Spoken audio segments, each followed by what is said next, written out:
আসসালামু আলাইকুম। আশা করি সবাই ভালো আছেন, আমিও ভালো আছি। তো আসলে 1 মাসের উপরে হয়েছে আমি ইউটিউবে ভিডিও দেই না। তার প্রধান কারণ হয়েছে আমি আসলে যেই দেশ নিয়ে বেশি ভিডিও করি, ইন্ডিয়ার ভিসা কিভাবে পাওয়া যায়, বিভিন্ন বিষয় নিয়ে মানে ইন্ডিয়ান বিষয় নিয়ে বেশি ভিডিও আমি দিয়ে থাকি। তো আসলে ভিডিও না দেওয়ার এক প্রধান কারণ হয়েছে আমি আসলে সেই বিষয়টা নিয়ে ইন্টারেস্ট না, এর জন্য। কিন্তু ইদানিং অনেক দিন ধরে আমাকে প্রায় 15-20 দিন ধরে 1 মাস ধরে আমাকে কয়েকটা মানুষ আমাকে খুব জ্বালাইতেছে কিভাবে, যে ভাই আমার ভিসা লাগবে, যত টাকা লাগুক, যত যাই লাগুক, ঠিক আছে। তো এই কারণেই আসলে ভিডিওটা দেওয়া, বুঝতে পারছেন? তো পুরো ভিডিওটা দেখবেন, কারণ কি আপনারা বুঝতে পারবেন যে আসলে ইন্ডিয়াতে শুধুমাত্র চিকিৎসার জন্যই তার ভিসা দরকার, নাকি অন্য কোনো কারণেও ভিসা দরকার, নাকি কি কারণে, মানে বিষয়টা কি। তো তার মধ্যে একজন মানে অনেক রিকোয়েস্ট করতেছিল, তো তাকে আমি কি বললাম, ভাই আমার সাথে দেখা করেন আপনি, ঠিক আছে, যে আপনার কেন বিষয় দরকার বা কি কাগজপত্র আছে, আসেন দেখা করেন। তো গত 3-4 দিন আগে আমার কাছে সে আসছে। আসার পরে মানে একটা ভয়ঙ্কর অভিজ্ঞতা আমার হয়েছে, তো সেই বিষয়ে কথা বলবো। আগে বললেন যে ইন্ডিয়ান ভিসা আপনি পাবেন কি পাবেন না, বা হবে কি হবে না, সেই বিষয়ে আসলে একটু ছোটোখাটো আপডেট দিই, কারণ কি আপডেট না দিলে আর আপনি বলবেন যে কি ভিডিও নিয়ে আসছেন। তো ইন্ডিয়ান ভিসা এই মুহূর্তে যে পর্যায়ে আছে, আপনার মেডিকেল ভিসা বা ট্যুরিস্ট ভিসা তো না হওয়ার সম্ভাবনা সবচেয়ে বেশি। কারণ কি বাংলাদেশের সাথে ইন্ডিয়ার যতদিন পর্যন্ত নির্বাচিত সরকার না আসবে, ততদিন তারা সম্পর্ক স্বাভাবিক করবে না, এটা ধরেন এক পর্যায়ে নিশ্চিত হয়ে গেছে। কারণ কি তারা আসলে এই যে সরকার আছে আমাদের ডক্টর ইউনূস সাহেবের সরকার, সেই সরকার আসলে কোনো রকম নেগোসিয়েশনে যাবে না। কারণ কি এটা আসলে জনগণের সরকার, এর জন্যই যাবে না, ঠিক আছে। এই জন্যই যাবে না যে তাদের কোনো চুক্তিতে বা কোনো লিয়াজুতে বা কোনো রকম মানে 2/2-তে ছাড়া যাবে না এই সরকার। তারা যদি 3/2 বলে বা 2.1/2ও বলে, তারপর বাংলাদেশ সেটা মানবে না, এটাই স্বাভাবিক। তারা এর জন্য যাবে না। তো পৃথিবীর সব দেশই কিন্তু বাংলাদেশের সাথে এখন সম্পর্ক বজায় রাখছে, কারণ কি ডক্টর ইউনূস সাহেবের সবাই চিনি, সবাই জানে, তো আমরাও তাকে ভালো বলি। তো কথা না বলে আমি বলি, মেডিকেল ভিসা এখন আপনি পেতে পারেন একটা কারণে, যদি আপনি অনেক জরুরি হয়ে থাকে, আপনার ভিসা অনেক জরুরি, ধরেন আপনার ক্যান্সার হয়েছে বা জরুরি চিকিৎসা দরকার, যেটা বাংলাদেশে খুব রেয়ার চিকিৎসা বা খুবই মানে সেন্সিটিভ একটা, সেক্ষেত্রে কিন্তু ইন্ডিয়ান এম্বাসি আপনাকে ভিসা দিবে। সেক্ষেত্রে আপনার বাড়ি দ্বারাই তাদেরকে হাই কমিশন আছে, সেখানে কিন্তু জমা দিয়ে আসতে পারেন। সেক্ষেত্রে আপনি ভিসাটা হয়ে যাবে। যদি আপনি না পান তাহলে আপনাকে ডাকবে, ঠিক আছে। তো যারা ফাইল রেডি করতে না পারেন, আমার কাছে হেল্প নিতে পারেন। তো আমি গল্পটায় চলে যাই। গল্পটা আসলে অনেক লম্বা হইলেও কিছু করার নাই। তো আমি সেই ভাইয়াটার নাম বলবো না, কারণ কি সেই ভাইয়াটা হয়তো ভিডিওটা দেখবে, হয়তো কমেন্টও করবে। তো সে আমার কাছে আসছে। আইসা আমি বললাম যে ভাই আপনার কি রোগ হয়েছে। তো সে বলছে আমি ফাইল জমা দিয়েছি, ঠিক আছে, সে ফাইল জমা দিয়েছে, তার ভিসা হয়নি। তো আমি বলছি কি রোগ হয়েছে দেখি, ফাইল দেখি। আমি তো আসলে অত কিছু বুঝি না। তো তা সে একদম সুস্থ মানুষ, একদম মানে আমি যেরকম না, আমার চেয়েও মনে হইতেছে সে প্রাণবন্ত এবং খুবই স্ট্রং ব্যক্তি। সে দৌড়াতে গেলে সে আমার চেয়ে বেশি দৌড়াতে পারবে। তো এইরকম মনে হয়েছে আমার, তার কোনো রোগ আমার মনে হয় না। সে রুগী, এটা আমি প্রথম ধরেই নেই যে ভাই আপনি কি রুগী, রুগী কই, আপনি কি অ্যাটেন্ডেন্স নাকি রুগী? আমি রুগী।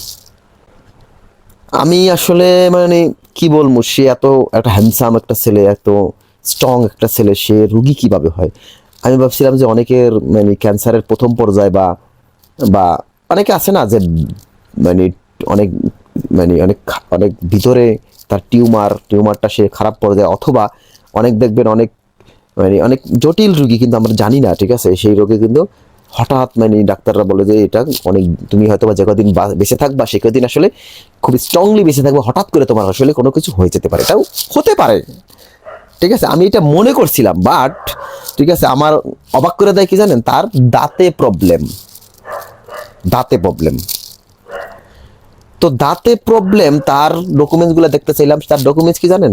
প্রেসক্রিপশন বা বিভিন্ন জায়গার ডকুমেন্টস। আপনি এইখানে এই রোগ, এই মানে বিভিন্ন জায়গা থেকে সে প্রেসক্রিপশন নিছে। আর একটা তার কাছে আছে আছে কি এক্সরে ডকুমেন্ট, ঠিক আছে। তো বিভিন্ন জায়গা থেকে সে ডকুমেন্ট নিয়েছে, তো এইগুলো সে জমা দিছে। তো তার ভিসা হয়নি কোনোভাবেই, ঠিক আছে। এখন সে কন্টাকে এক জায়গা দিছিল, ঠিক আছে, সেখানেও সে মানে লস খাইছে, হয়তো বা 2-4 হাজার টাকা মানে সে সে অ্যাডভান্সও করছিল, সেই ভিসাটা তারা হয়তো টাকাটা মেরে দিয়েছে, এরকমই বলছে আমাকে। তো আমার ভিডিও দেখে আমার একটা প্রতিষ্ঠান আছে, সেক্ষেত্রে সে কিন্তু সেই কারণে আমার কাছে আসছে। তো আমার প্রতিষ্ঠানে আইসে আমাকে বলে, ভাই আপনার যত টাকাই লাগুক আপনি ভিসা আমারে করে দেন, আমি আপনাকে যেটা দালাল যেটা চাইছে সেটা আমি বলবো না, ঠিক আছে, সেই অ্যামাউন্টই আমি আপনাকে দিব, ঠিক আছে, আপনি আমাকে ভিসাটা করে দেন। তো আমি প্রথমে তাকে জানতে চাইলাম যে কি করবেন আপনি, সমস্যাটা কি আপনি বলেন তো, কি সমস্যা, ঠিক আছে। সে কোনো মতেই আমাকে বলতে রাজি না, তার এই দাঁতে অনেক যন্ত্রণা হইতেছে, এটা সে বুঝাইতে চাইতেছে, ঠিক আছে, অনেক সমস্যা হইতেছে, বাংলাদেশে অনেক ডাক্তার দেখাইছে, সে দাঁতের ব্যথা ভালো হয় না, ঠিক আছে। অথচ তার, ঠিক আছে, অথচ তার কোনো মানে সে আমার সাথে ঠান্ডা একদম, আমি শীতের দিনে আমি তাকে ঠান্ডা খাওয়াইছি। আমরা যদি চিন্তা করে সে দাঁতে যন্ত্রণা করে, তাকে আমি শীতের দিনে কিন্তু ঠান্ডা খাওয়াইছি। কী খাওয়াইছি? আইসক্রিম। কোন আইসক্রিম একটা নিছি, ঠিক আছে, তাকে প্রথমে দিছি আমি, তারপরে খান, ঠিক আছে, সে পুরাটাই খেয়ে ফেলছে। কোন আইসক্রিম সে যদি খেয়ে ফেলে, ঠিক আছে, তাহলে আপনি একটা চিন্তা করেন, ঠিক আছে, এই ঠান্ডার মাঝে তার দাঁতেই মারাত্মক সমস্যা। তো একটা দাঁতের রোগী সে, আমার মনে হয় না, আমি জানি না, ঠিক আছে, সে একটা দাঁতের রোগী সে ঠান্ডা একটা জিনিস খেয়ে ফেলবে, এটা একটা মানে কীরকম লাগবে তার, একদম প্রথমে একটা মানে খারাপ লাগার কথা, ঠিক না? তো পরবর্তীতে আমি জানতে পারলাম সে ওইখানে কোনো একটা কাজ করে, ঠিক আছে, কোনোভাবেই সেই কাজের ভিসা সে পাচ্ছিল না, ঠিক আছে, সে কোন ধর্মের সেটাও আমি বলবো না, ঠিক আছে। সে তার কাছে অনেক চাপ দিয়া, অনেক চাপ চাপ সৃষ্টি করে আমি জানতে পারছি সে ওইখানে কাজ করে, মানে আপনার মানে আমাদের দেশে যেরকম মানে বিভিন্ন মানুষ এসে কাজ করে না, এরকম কাজ করে। সে আসলে ওই সময় ভিসার মেয়াদ শেষ হয়ে গেছে, সে ট্যুরিস্ট ভিসা নিয়ে, ঠিক আছে, 6 মাস মেয়াদ, এরকম এরকম ভিসা নিয়ে সে অনেকবার ভিসা নিছে, এরকম ওখানে কাজ করে।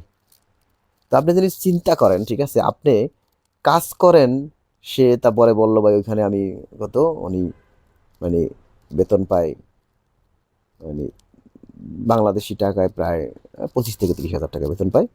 তো এর জন্য ওইখানে গিয়া উনি কাজ করে, কি কাজ সেটা আমাকে বলে নাই, ঠিক আছে। তো আমি যতটুকু ভাবলাম যে এই লোকটা, ঠিক আছে, এতভাবে ট্রাই করতেছে কেন, কেন ট্রাই করতেছে, যে সে এখানে কাজ করে এর জন্য সে যাইতে চাচ্ছে, যেতে পারতেছে না এর জন্য।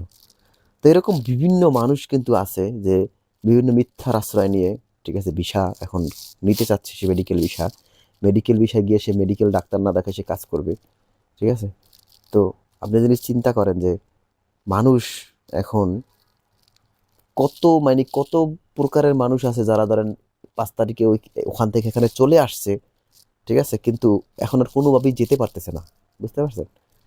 তো আমি তাদেরকে বলবো, ভাই আপনারা দয়া করে, ঠিক আছে, এই অবৈধ পন্থা বা এই অবৈধ ইয়া করেন না, কারণ কি দালালরা কিন্তু আপনাদের দিকেই তাকাই আছে, ঠিক আছে, যারা দালাল, যারা টাকা খাইবো, ঠিক আছে, তারা কিন্তু আপনাদের দিকেই তাকাইছে। আমি মনে হয় না কেউ কন্টাকে কোনোদিন ভিসা করে দিতে পারবে ইন্ডিয়ান, ঠিক আছে, সে হয়তো জ্বরে বক মারবে, জ্বরে বক বুঝেন, যে আমি একসময় একটা প্রতিষ্ঠানে চাকরি করতাম, তো সে ধরেন একটা পরীক্ষায়, যে কোনো একটা পরীক্ষায়, তো ওই লোক কি করতো যে পরীক্ষার্থীকে, উনি খুবই মানে পরিচিত মুখ, তো পরীক্ষার 30 জন পরীক্ষার্থীদের কাছে টাকা নিত, অ্যাডভান্সের টাকা নিয়ে সে কন্ট্যাক্ট করতো।